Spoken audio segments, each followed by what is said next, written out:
Sejam todos bem-vindos e todas bem-vindas a mais uma apresentação da 12ª semana da Licenciatura em Matemática do Instituto Federal de Goiás. O meu nome é Juan Cardoso, sou estudante de Licenciatura em Matemática na Universidade Federal da Bahia e hoje eu vou falar sobre modelos epidêmicos estocásticos, em especial o modelo de Reed-Frost. Essa apresentação é resultado de um projeto de iniciação científica financiado pela CNPq, cujo orientador é o professor Dirk Erhard. Aqui vai ser a estrutura de apresentação. Primeiramente, eu vou trazer uma visão geral da epidemiologia e apresentar os autores do modelo, para então trazer a abordagem matemática do modelo e análise de um exemplo. E, por fim, apresentar os agradecimentos e as referências.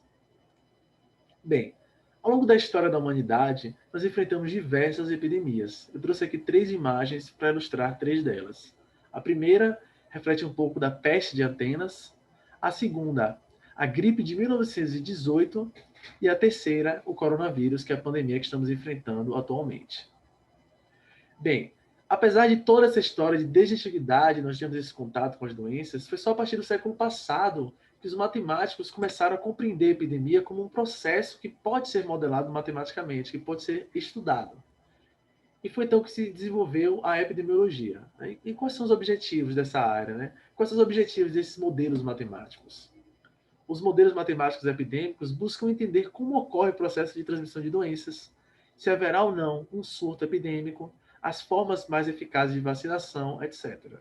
Nessa área de estudo, nós temos 2 grandes categorias: os modelos estocásticos, que é o que vamos apresentar aqui hoje, e determinísticos, cada um com suas vantagens. Outra importância, a grande importância dessa área hoje que nós vemos, é o fornecimento de dados. Né? Os dados obtidos através desses modelos são utilizados por organizações de saúde, pelos governos de cada cidade, de cada país, então auxiliam muito no combate a essas doenças. Vou trazer um pouco dos autores, para apresentar um pouco deles. Infelizmente, eu não encontrei imagens que são de domínio público dos autores, mas vocês podem pesquisar e encontram facilmente a imagem de cada um deles. O primeiro deles é o Lowell Reed. Ele nasceu em 8 de janeiro de 1886 e morreu em 29 de abril de 1966. Foi um matemático estadunidense, pesquisador nas áreas de bioestatística e saúde pública. Em 1949, foi vice-presidente do Hospital Johns Hopkins e em 1953 tornou-se presidente dessa mesma universidade. O segundo autor é Wade Hampton Frost. Ele nasceu em 3 de março de 1880 e morreu em 1º de maio de 1938. Foi um médico estadunidense, então aqui nós podemos perceber que foi um trabalho em conjunto de um matemático e um médico, tá? Tivemos a interseção de 2 grandes áreas da ciência. Foi professor de epidemiologia da Universidade Johns Hopkins e ocupou uma cadeira no departamento de epidemiologia da mesma universidade. Então, finalmente, vamos apresentar o modelo. Então, o modelo de Reed-Frost, o nome como vocês podem observar, foi uma homenagem aos seus criadores. É um modelo epidêmico SIR, em que S denomina a classe de suscetível para a doença em questão, I para os infectados, que nós assumiremos que são infecciosos, ou seja, essa doença é contagiosa, e R para os removidos ou recuperados. Aqui nós chamamos um diagrama para ilustrar como é que ocorre. Né? Nós basicamente dividimos a sociedade nessas 3 categorias e nós vamos estudar como é que ocorre a mudança de estados, né? Como é que uma pessoa vai de suscetível para infectado, qual a probabilidade disso, assim como de infectado para removido. Nesse modelo, nós vamos trabalhar com o tempo discreto, em que as infecções ocorrem em gerações, semelhante ao processo de ramificação, ou seja, nós vamos trabalhar com o tempo 1, tempo 2, tempo 3, 4, e assim sucessivamente. Os eventos probabilísticos de uma geração dependem apenas da geração anterior. Aqui, então, nós trazemos a propriedade markoviana de perda de memória.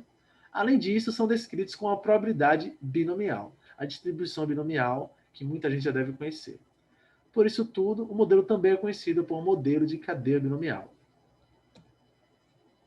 Antes de adentrarmos nas fórmulas matemáticas, nós vamos assumir 5 premissas. Tá? A primeira é que a população é fechada. Nós não consideramos a taxa de morte ou de nascimento, nem de imigração ou emigração.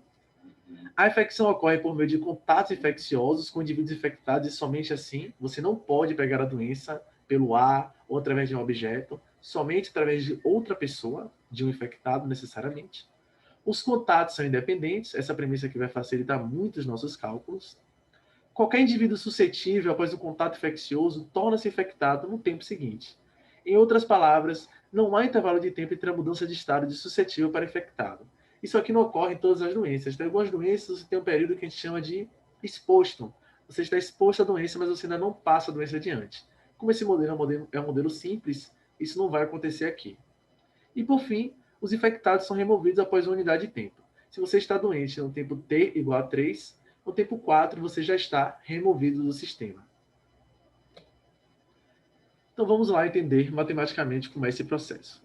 Sejam xj e yj o número de suscetíveis infectados, respectivamente, no tempo j, e q a probabilidade de escapar de uma infecção. Esse Q aqui, quando eu digo uma infecção, é escapar de um contato infeccioso. Para escapar da infecção realmente naquele período, você tem que escapar de todos os contatos infecciosos. Na fórmula, vamos entender o que eu quero dizer com isso. A cadeia binomial de Reed-Frost possui as probabilidades condicionais. A probabilidade de, no tempo j mais 1, termos yj mais 1 infectados, dado que conhecemos toda a cadeia nos tempos anteriores, vai ser igual à probabilidade de, no tempo j mais 1, termos yj mais 1 infectados, considerando apenas o tempo anterior. Essa primeira propriedade aqui é a propriedade markoviana, de perda de memória. Como nós sabemos que a distribuição é binomial, essa propriedade vai ser igual a essa fórmula aqui. xj escolhe yj mais 1, 1 menos q elevado a yj elevado à quantidade de infectados que queremos, q elevado a yj elevado a xj menos yj mais 1. Por que nós temos esse q elevado a yj aqui?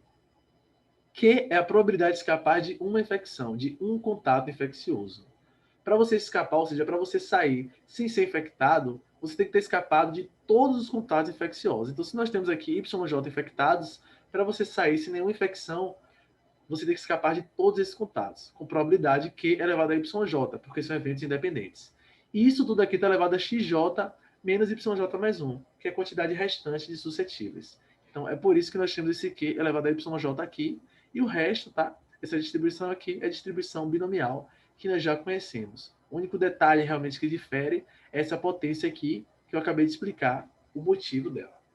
Tá? Este J mais 1, claro, é a quantidade suscetíveis no tempo J menos a quantidade de infectados no tempo posterior. Isso aqui é a quantidade suscetíveis no tempo J mais 1. Então, sabendo disso, está sabendo como é essa cadeia binomial, como se comporta, nós podemos computar uma cadeia inteira. Então, digamos que nós sabemos que no tempo zero temos N suscetíveis e M infectados. Nós podemos saber qual é a probabilidade de termos essa cadeia aqui completa, ou seja, de no tempo K mais 1 acabar essa epidemia, acabar esse surto epidêmico. Então, como é que nós vamos obter isso? Simplesmente substituindo nas fórmulas que nós já conhecemos, né? A probabilidade de nós termos essa cadeia completa, dado que conhecemos os estados iniciais, vai ser a multiplicação de cada uma dessas probabilidades. Isso aqui acontece porque os contatos são independentes, então nós conseguimos separar como uma multiplicação. E como sabemos, de novo, que a distribuição binomial, nós já temos essas fórmulas. Lembrando que a potência de Q é porque para escapar da infecção, você tem que escapar de cada um dos contatos infecciosos.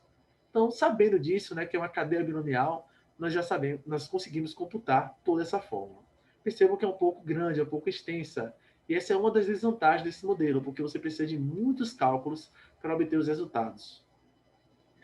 Uma última informação, e com essa última informação, nós basicamente finalizamos a análise matemática do modelo, é o número total de infectados, que também é um dado muito importante. Todo mundo quer saber qual será a probabilidade de nós termos, por exemplo, 80% da população infectada ou outras porcentagens.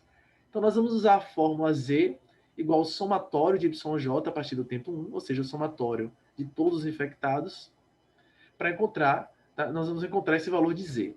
Então, para encontrar essa probabilidade de termos infectados, nós vamos somar todas as probabilidades, tal que o módulo de Y, ou seja, o número de infectados, vai ser igual ao somatório dos infectados em cada uma das gerações. Isso tudo é igual ao número Z que nós queremos. Como assim? Aqui está a fórmula.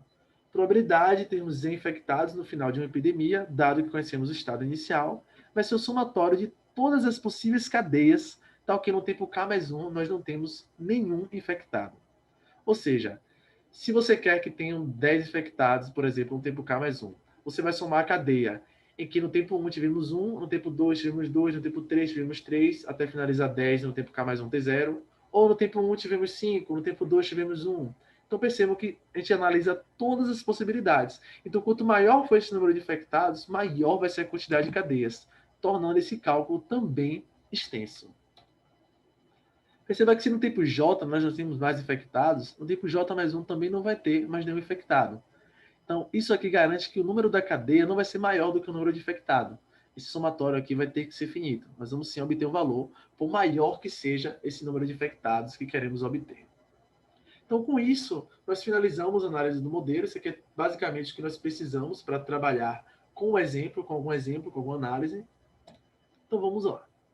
Tá? Considere uma família com 3 pessoas, todas morando na mesma casa, em que uma pessoa está inicialmente infectada e as outras 2 suscetíveis. Neste exemplo, 3 eventos podem acontecer. Nenhum dos suscetíveis é infectado, os 2 são infectados ou apenas um deles é infectado. Nós vamos então analisar a probabilidade de cada um desses eventos ocorrer e as suas cadeias, né, as cadeias respectivas de cada um desses exemplos. Seja Q a probabilidade do suscetível escapar de infecção e seja P igual a 1 menos Q. A probabilidade de 1 ocorrer é Q ao quadrado. Por quê? Nenhum dos suscetíveis é infectado. Então, o primeiro infectado não conseguiu infectar um suscetível, essa probabilidade é Q, e também não conseguiu infectar o segundo, que também tem probabilidade Q de não ser infectado. Então, a probabilidade final vai ser Q ao quadrado, porque esses contatos são independentes. Os 2 são infectados.